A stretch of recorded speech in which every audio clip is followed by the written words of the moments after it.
1500 বছর আগে পাঠিয়ে দিয়েছে, কিয়ামত পর্যন্ত এটা থাকবে।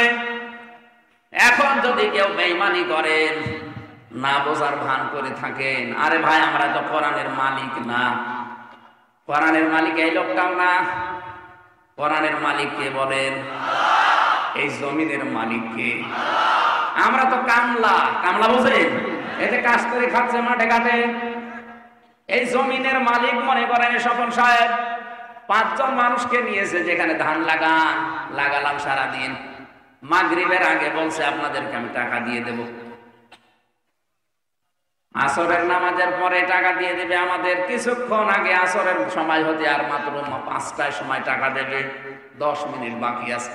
কয়েকজন মস্তান এসে মোটরসাইকেল নিয়ে বলছে ধান সব তুলে ফেলবো। আমরা যদি বলি না ভাই আর 10 মিনিট পরে তোলেন, কারণ এ জমি আমাদের না, এ ধানও আমাদের না। আমরা আছি আমাদের টাকা নেওয়ার জন্য, কারণ টাকা না পেলে আমাদের সংসার চলবে না। কথা বলেন ঠিক কিনা? এরপরেও যদি মস্তান বলে না তুলেই ফেলবো, তখন মারামারি হওয়ার সম্ভাবনা নেই। মালিক তো নেই, আমরা তো কামলা, আমরা তো জন মনীষ পাট লেবার যাই বলেন।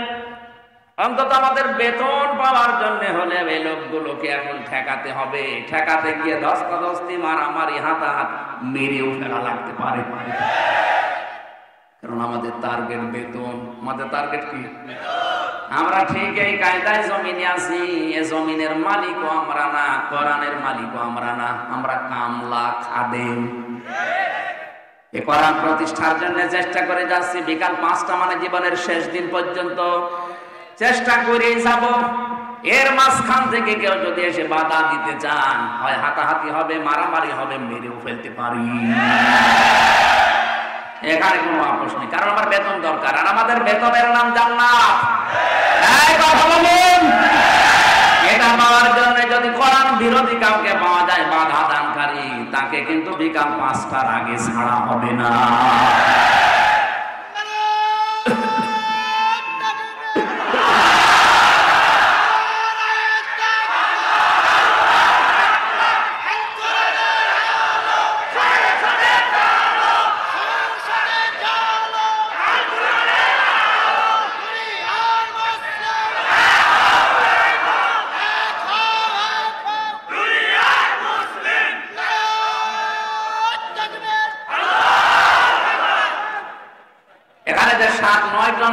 নয়টা নবীর নাম আমি বিস্তারিত না বলে একটাই শুধু শেষ করলাম। যদি আল্লাহর নিদর্শনকে, আল্লাহর আয়াতকে কেউ প্রতিহত করেন, বাধা দেন, কি আসবে?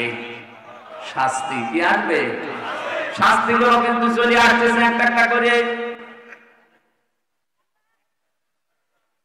দ্বিতীয় নম্বরে আল্লাহ তাদেরকে সবচেয়ে বেশি ঘৃণা করেন যারা জালেম, যারা অত্যাচারী। জালেম মানে যে জিনিস যেখানে রাখা দরকার ওইটা ওই জায়গায় না রেখে অন্য জায়গায় রাখে যারা, তারাই আল্লাহর দৃষ্টিতে জালেম।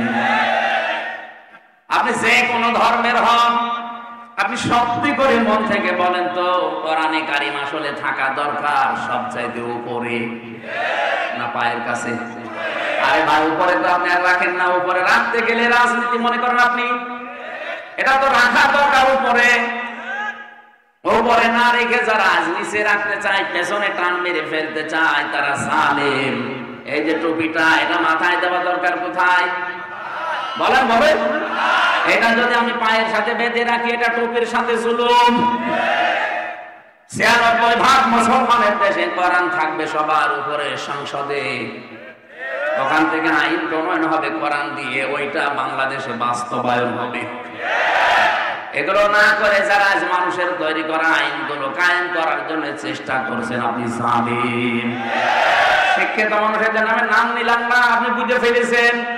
আপনি আল্লাহর কাছে ঘৃণিত যারা কোরআনের আইন বাদ দিয়ে মানুষের আইন তৈরি করা, প্রতিষ্ঠা করার জন্য চেষ্টা চালাচ্ছে।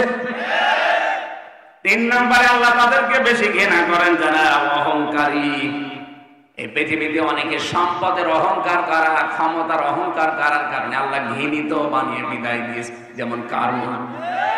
সূরা কাসাসের ভেতরে বিস্তারিত লেখা আছে কারুনকে আল্লাহ এত শাস্তি দিয়েছেন কঠিন এই অহংকারের জন্য।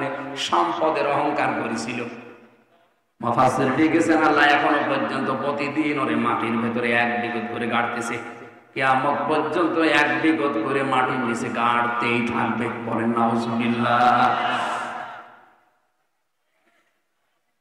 4 নম্বরে আল্লাহ তাদেরকে পছন্দ করে না যারা অপচয় করে, অপব্যয় করে। এখানে দুটো গুরুত্বপূর্ণ শব্দ আছে, এইদিকে তাকান। অপচয় আর অপব্যয় আরবিতে শব্দ হচ্ছে দুইটা, একটা হচ্ছে ইসরাফ আর একটা হচ্ছে তাবযির। ইসরাফ কাকে বলে? এই লোকটা 2 কেজি আম লাগবে পরিবারে, টাকার গরমে 10 কেজি আম কিনে 8 কেজি পচাচ্ছে আর 2 কেজি খেয়েছে, এটার নাম ইসরাফ, এটা হারাম। আম কিনা জায়েজ নেই, কথা বলেন না কেন? কিন্তু বেশি করে ফেললেন আপনি, এটার নাম ইসরাফ। আর তাবযির কাকে বলে? যেটা কেনা জায়েজ নেই ওইটা যদি কেউ টাকা দিয়ে কেনে, যেমন মদ, বিড়ি, কথা বলছেন না? সুতরাং যারা বিড়ি কেনেন, সিগারেট কেনেন, মদ কেনেন, এটা হচ্ছে তাবযির।